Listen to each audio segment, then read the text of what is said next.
Hello, and welcome back to the Modeling Success in Action podcast. I'm your host, Jessica, and today I am joined by the savvy, smart, big, beautiful life, Jen Thaker.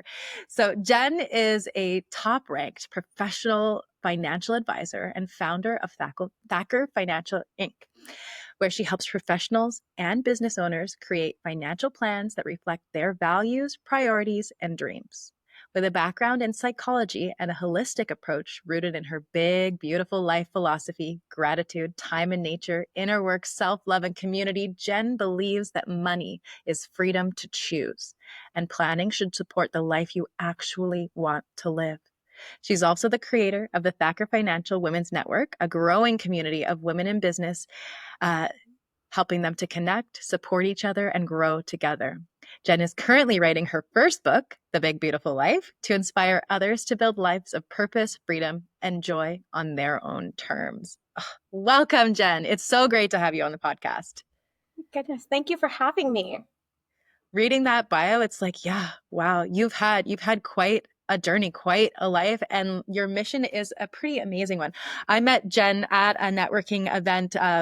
We had some friends in common, and at that event, somebody was going, "You need to meet Jen. Have you not been to her events? Come over here!" And like they pulled me over to introduce her, and it's the rest has been history. And I've got to go out to some of these amazing events that she hosts for women. So Jen, tell us a little bit about yourself and your perspective on this big, beautiful life that you're living and helping others to live. Yeah. I really believe that it's life by design. How do we choose that we want to live? And I know it's easy words to say, and I'm the first person to say it's not easy to do.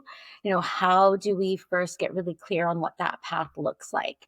And for me, it really started from illness and being sick for so many years of my life, decades of being ill. And when I came out of that 7, 8 years ago, it was such a gift that I realized that I wanted to leave my corporate career.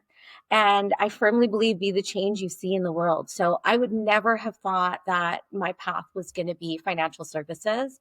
And this is what's let me design my big, beautiful life, my life by design. And it lets me help other people do it too. So it fills my heart.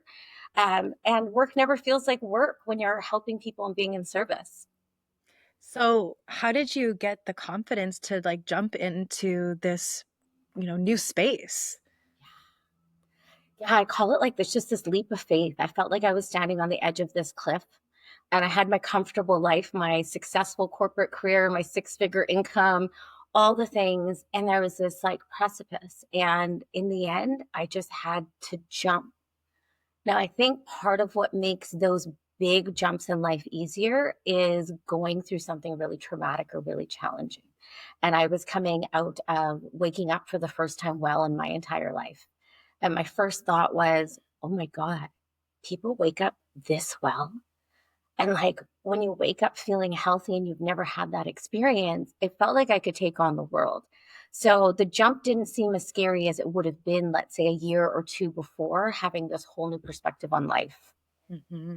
And there's so many people who are feeling well every single day, and they're not, maybe taking it in the same way of having gratitude around it as you are. They're taking it for granted, perhaps, right? And they're going, yeah, well, I'm going to feel great forever. So maybe I'll take action tomorrow or the next day. But for you, was it like, I feel good. Finally, let's capitalize on this.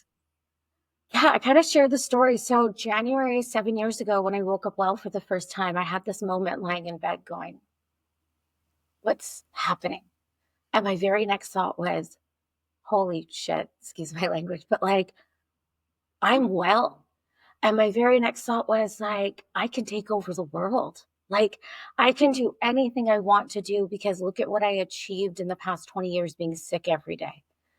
So, one of the things that I say to people is, I hope by sharing my story and my perspective, maybe you won't have to go through as many challenges and traumas, and just be able to hear some of the story and have it spark that, what I call like the inner spark in you to say, I want something different. I want something more. I want this for myself. And then it's going to trickle out to my family, my loved ones, my community, my network.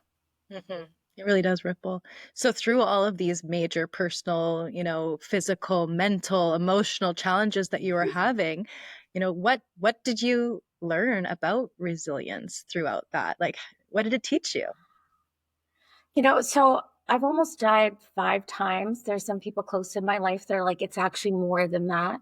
And I think each time significantly changes you. So when I had renal failure in my early 20s, that shift in perspective was very different from 7 years ago in my mid to late 30s and everything I had learned. And, it started out at a young age. I always believed that health was wealth. So if you've been sick in and out of the hospital since childhood, if health is wealth, well, you can't control health. So what was I able to control? I could control success. So, being a straight A student, getting a scholarship into university, getting a degree, getting a sales job, and being the top of my game. And now all of a sudden I had this gift of health. And I went, okay, I've built the financial security that I need, but I built it in relation to illness, to trauma, to challenges. And it was this light bulb that went off. But it took multiple times of facing maybe not being here the next day before I came to that realization that what I really wanted to share with people is yes, money matters. When we say health is wealth, I'm just trying to give you choice. And I didn't have choice as a university student lying in a hospital with renal failure. I pretty much either had to get well and get back to work so I could keep a roof over my head and pay tuition. And the difference, through all the challenges and almost 15 years later was now I had choice because I had a financial plan in place that money wasn't going to be what deterred me from getting well. Mhm. Yeah. When I have a lot of clients that come through, wanting to work on their relationship to money, their money mindset, right? And I'm always saying, money is just stored choices. And I see that you also are saying money is the freedom to choose. So how does that belief show up in the way that you support yourself, your clients, the women in business that are surrounding you now? I think it's interesting when you ask someone like what you're trying to figure out what your core money value is. And often it's your first money memory. And I use the example of like in my family, it was money doesn't grow on trees. Yeah. So I come from a family of extremely hard workers. But in the wealth and success that we've built, I watched my parents have health challenges. I am absolutely my parents' daughter because I was working to build this security for myself while I was sick every day. And what I say to people is if you don't understand what your core money memory is, and if you're still living in it, we have the choice to change it. So if you think money is evil, you can sit and manifest abundance all you want, right? I'm like, but it won't come to you because you're going to have this belief that money is evil or that people with money are selfish. There's so many, right? Or, money is not meant to be kept or like, I'll just always be okay. And I think it's bringing that, the psychology part of it. So obviously, I've got a background in psychology. I have my yoga teacher training and my Reiki certifications, and I'm a top financial advisor. You're getting like a great combination, especially as a business person, of someone that wants to look in depth to be like, what are your values? What would a big, beautiful life look like if we built it around those values? And then how do we make it so that money doesn't deter you from those goals? And then when you get to those goals, you feel like you have more and more choice and freedom to design your life. Like that's the choice. One goes, oh, money is not really freedom. I'm like, choice is freedom. Mhm. Having a choice to decide how you deal with illness, um, amazing things that come up in life. A friend calls you and says, hey, I'm going on this amazing adventure to Italy. And would you want to go together? Money gives you the choice to say, you know what? Let me just figure out if I can get the time off of work, but I can make it happen financially. It just takes some of those barriers to living a full life away. Mhm. Yeah, and it also gives you the choice to, for the people who are going, money's not meant to be kept, right? But it gives you the choice to empower, whatever kind of giving back you do want to do to keep the flow going, which is pretty incredible. But a lot of people are thinking that they need to keep themselves small or poor or, give everything away. And you're taking away your power. You're taking your the leverage to help and to create the outcome, the life that you really want when you're basically crippling yourself like that, right? Yeah. So the women that come to you, the clients that come to you, I know you work with men too. I know we've talked a lot about women, but she does work with men too. But there are so many male financial advisors, and you really are one of the top financial advisors in all of Canada as a woman. And you know that your goal and your mission is to empower other women. So how do you find are you finding that your clients are coming to you because their values are misaligned with what they've already been doing? What if somebody is going, money is evil, but I'm evil too, and that's great. I mean, hey, right? We're all multifaceted humans. So, I'm always like, there's the yogi side of me, but there's Yeah. also, the boss side of me, and it's all the multifacets.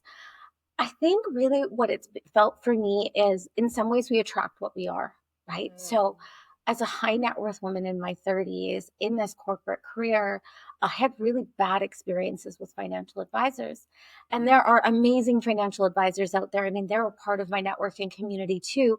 I just didn't find them, or maybe I didn't know what I was looking for. So I knew how to save, but I didn't know what I needed in an advisor. And, one of the reasons why I have so much passion around helping women is because I experienced it.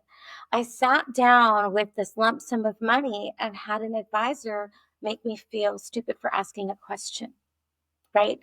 And what does it take for women, especially in a world in so many ways that is created for men to be successful?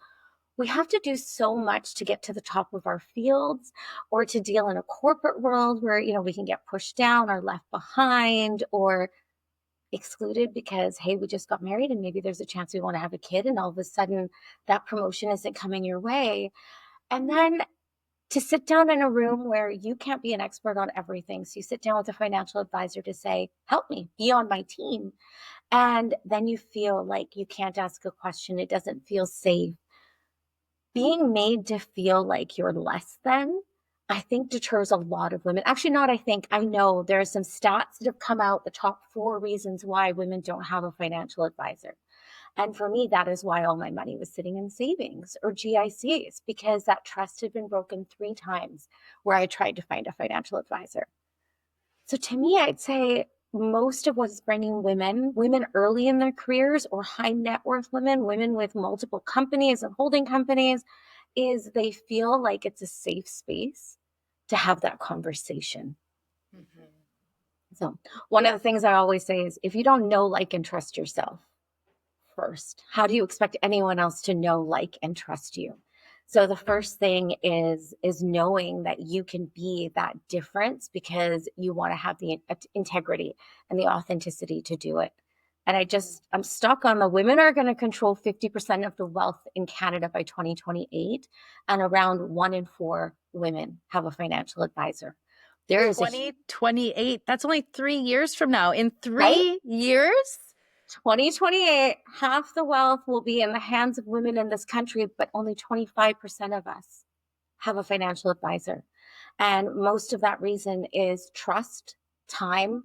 It's not thinking that you have enough, or that you're worthy of a financial advisor. And I want to change that narrative. Yeah. Mhm. Well, I remember speaking to, a male financial advisor and being, and I was just curious. I had some savings, right? I didn't have a lot going on in terms of investments. I whatever the bank told me to do, I'd put it in my RSP, I put it in a tax-free, and they were like, "Oh, here's a couple, safe places to put it." But it had been growing, and I was like, I have a sizable chunk to invest. And I asked him, what would you do with somebody like me? How could, how would, and he flat out said, "Oh, well, I don't deal with anyone who has less than 100,000 to invest." And to go, well, how am I supposed to get to that if I'm not investing? Right? How is that supposed to happen? It's like, applying for an entry level job and they want you to have 20 years of experience, right? Right. Yeah. This minimum on investments, I understand it. Like, I mean, I have to run a business as well. But I was told a few years ago, and it was by some men in the industry. And I mean, I love men. I have great, like, male relationships. But what they said to me, they were like, look, this is a transaction, And I said, it's not a transaction. Your financial plan and your financial planner, this is your team. This is where you know that you are supported. You get stressed out about money, look at that plan. But also, once you're my client, you can text me. And I said, well, there's no such thing as a financial planning emergency. And I said, no, but there are life emergencies, and we should be on that person's team so they feel like they're supported. And another thing that I was told was, you've got to stop taking on women that can't afford you, right? So you have this minimum for investments, but then you take on women. I said, I can do whatever I want, and they're like, well, you can take on one a quarter. And I went, no, I take on 4 a month. So 4 a month, I open up a spot for a woman maybe newer in business or going through a transition. And I come onto her team if it's the right fit and it aligns. And I say, okay, here's where you are now. Here's where you'll be in a year. If it happens sooner or 3 years, but now you have someone that you know, like, and trust on your team, and you know when to tag me in. Yeah. Well, And it's a service, right? And a service, implies relationship, right? Like it's it really is. So, okay, so you've touched on a few aspects of it, and I have the inside scoop because I've had the pleasure of knowing Jen for a while now and getting to hear her whole kind of philosophy on life. So your philosophy, this big, beautiful life, it's what you're writing your book about. It's what you're basing your values on and the way you live your days. Tell us a little bit about that. Paint us a picture of what that means to you. it's interesting because it didn't start as this, like, how can you design a big, beautiful life if you can't envision it? And when I got well in 2018, I made myself a promise to finish my bucket list, right? Because when you're lying around waiting, doctors are saying you're probably dying. There was this list, and the list, as it came to an end, and it was a lot of travel, which I had already been doing, but as it came to an end, um, I was actually on a bus in Cappadocia, Turkey, going out in like 3 a.m. in the morning to see if I could do the last thing on my bucket list, which was go on this hot air balloon ride. And as I sat in this bus, I went, how do I want to live now? What does life look like now if this list has been checked? And at the time, I'd already started Thaker Financial, but what was born, literally, I wrote it on that bus, was the live it list. How do you want to live every single day in alignment with your values?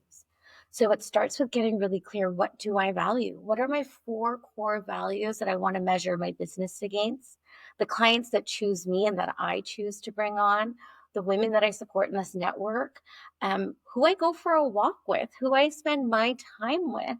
And as I started creating this live it list, I knew that I wanted to design this business so that work never felt like work. That was one of my big promises to myself. You know, can I work with amazing people like you, Jessica? And, we're part of so many of the same communities and friendships. This to me is how business should feel. I don't want to feel like I put it away. I actually love living in it every day. And as I started to build this, how do I live every day? It was like I woke up one day and I was like, holy, this is the big, beautiful life. This is a life aligned with my values of health, of connection and community, of freedom and adventure. Um, there was just so much that came together. So this practice that I've had of 8 years of practicing gratitude and being in nature and getting on my yoga mat and doing my inner journey, building this community and connection around me and really finding self-love, it created the big, beautiful life. And as you know, those are the 5 key principles of how I built it, how I create it, and how I teach it now. Yeah. So you're spending time with gratitude, reflect, doing the work is in, right? She's always saying, go inside, right? You deal with yourself, get in line, like you were saying, know, like, and trust yourself, right? Know that you're going to keep showing up for yourself every single day, and you're going to keep doing the things that allow you to feel fulfilled in your life. Go hug a tree, right? Like, yeah, I have a favorite tree on the seawall near Stanley Park. And when I yeah, just need a little hit of connection and grounding, I go hug that tree. Or I just yeah. walk by and I put my hand on it and I'm like, all right. And I think for me, it started out really simple, right? It was practicing writing down 3 things I was grateful for every morning. And let me tell you, when you're that sick, it is really hard to find three things you're grateful for. But you force yourself, and eventually it rewires your brain. It changes your mind to wanting to spot opportunities for gratitude, for joy, to be like, oh, goodness, I just spoke to the most amazing person, or how blessed am I that I got to go for a walk today? And it starts to shift your whole perspective. So I always say to anyone that calls for advice or feels stuck in life, I'm like, start with gratitude, Mhm. because it might be the hardest thing you do. But let's say you're too sick, you can't write, dictate it into your phone, right? Write it down, whatever it is that you need to do, and then watch just the simple act of gratitude shifting the way you see yourself and you see your outer world. Mhm. Well, day after day, you're teaching your mind to sort for something new, to sort for what is good, right? Mhm. Because sometimes it's like, okay, well, I felt gratitude because it was a sunny day, but what if it's a rainy day? Well, what if you could feel gratitude for the rain nurturing the ground, right? Yeah, Like, and turning things that sometimes you maybe would be thinking they're negative or they're not something to feel grateful for, and really looking for what is good about this. yeah. Yeah. And it's challenging in the beginning. And now I look at it and people go, how can you see? I just went through a health challenge. I think a bit about it. And they're like, how can you see it as a gift? And I'm like, well, now I have the perspective to know it's an opportunity for me to experience myself in another way. So, what are my tools to healing? So, as I went through this challenge, I spent a ton of time in nature. I talk about who's on your team. Well, I leaned on the spiritual team of these healers that I've connected with, in this community that I've built. And I basically had a specialist yesterday go, actually, everything is stable. I guess we'll stop talking about this extreme circumstance and we'll just see you again in 4 months. And I was like, yes, this is the power of doing the journey inwards, being supported in nature, being supported in a gratitude practice, being willing to go inwards and say, well, this sucks, acknowledging the feeling that this sucks, the frustration and the anger of like, why me again? And then reaching out to my support team and saying, this is connected to renal failure I had over 20 years ago. Is there something else I can do? All the doctors are saying it might be this to help myself. And I just yesterday walked to a specialist appointment and it was sunny and the flowers were blooming. And I I walked to this appointment. I took the aqua bus so I could be on the water on the way. I bought myself a beautiful coffee and I was like, come what may, I can handle this because I know that I am supported. And I also know that I'm never again going to be so broken, so poor if life gives me a challenge that I'm not going to be able to choose to focus on my health. Mhm. So instead of taking a victim stance or an "oh, woe is me," the outlook, your focus is always on what is possible, what's next, what do I want it to be like instead, and what can I do to support myself, or who can help me support this this outcome, this big beautiful life that you're trying to live. It's a really beautiful perspective that, you know, might be foreign to some people, especially people who are, dealing with challenges, whether they're emotional or physical or what have you. So, as you know, before we wrap this up, you've already, we've looked at gratitude, we've looked at getting out in nature. Now, if somebody who's listening to this wants to step into your shoes and borrow this positive, you know, outcome oriented stance that you have of, possibility and what's next, and, creating the image of their own big beautiful life, what advice would you have for them? What's the first step? The first step is probably the scariest. I think for so many of us, the first time we have to actually look inwards and say, who am I? What do I truly desire and what do I truly value? And until you know what it is that you truly value, how do you design a life in alignment with it? And that's kind of where I'm like, okay, this might not be the fun part, but I suggest any big questions that you have to ask. If you can go into nature to ask them, if you can, go for a walk and be in quiet and try to listen to that inner voice, I have a book that I recommend. A good friend of mine has written it, and I used to help her at all her retreats. So I'm actually in the book and some of the things that I've taught. So that's one of the things that I'll often suggest is, you know, if you've never done the journey inwards, how's a good way to start? And then also, who's on your team, right? Is there a coach that you could work with? Is there a healer? Is there a Reiki master? Is there someone that can help you do this work? Yeah. Or hypnotist. Or a hypnotist, right? I mean, I always Yeah. think of you as a coach, right? Like it's really what you're Yeah. doing. You're trying to help people see themselves and their lives in a different way. Yeah, exactly. Well, I mean, that's even sometimes how I describe myself. I really am, I'm a coach, a guide, a facilitator, right? I'm showing people their patterns so that they can decide to make the changes, so that they can be empowered to take the action. So this book that you recommend to people, what's it called? So that if anyone wants to go look it up and read your words and read Yeah. your friends' words, what is that? What are we Anita's looking going to for? love this. It's called Whispers of the Soul. And really what she teaches is how do you align with hearing your soul voice, and how her and I connected is both of us are like, get into nature. If you're trying to understand who you are and what your values are, the answers come more easily. Don't try to do that sitting at your desk, especially if what you're trying to change is not liking what you do for a living. If you're trying to figure out what that alignment is. I think the next step, like really, is if you're like, oh, I don't want to do this on myself, then it is who's on your team and who can support you. Mhm. Or reaching out to someone like I know, Jessica, I've reached out to you before and been like, I've got this thing going on. What do you suggest? Right? Like, would I work with you? Would I work with someone else? And having those conversations, because like opening up to say, I want something to be different. I call that the spark of light, right? That's the first time it kind of lights in you. Or like, I want something different. But we don't have to do it alone. I mean, it sounds Yes. horrible, but like, it's true. No one's going to come to save you, but you don't have to do it alone. Right? No one's going to come to save you, but like you can call 911, right? Like you don't have to just lay there being like, someone's going to come to my rescue.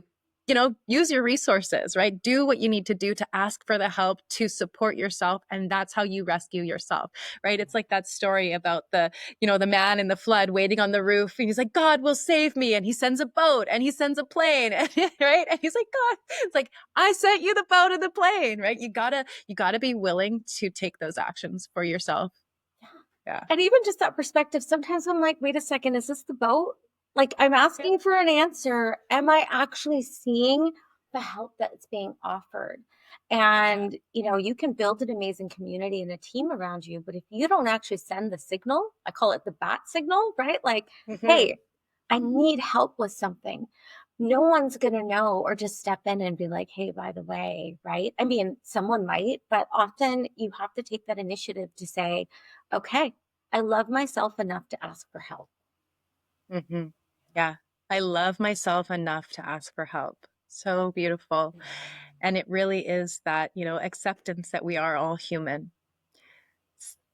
So I think that's a beautiful place to leave it. So Jen, thank you so much, so much for coming on the show and sharing your perspectives and your advice and just this really warm space with us. So if anyone wants to connect with Jen, I'm going to put all of her details below in the caption so you can reach out to her, whether you want to, join this women's community that she's currently building in Vancouver and the Lower Mainland, or you want to, maybe you need some financial advice and you're like, finally, yes, I am one of the wealth holders in Canada and I need someone to help me. So you can reach out to her and get all the support you need. Thank you, Jen. Thanks for being with me today. This was really fantastic. Jessica, thank you so much for everything you do and just what a beautiful connector you are of people and creating this space for some of us to like share our stories. So I'm grateful for you.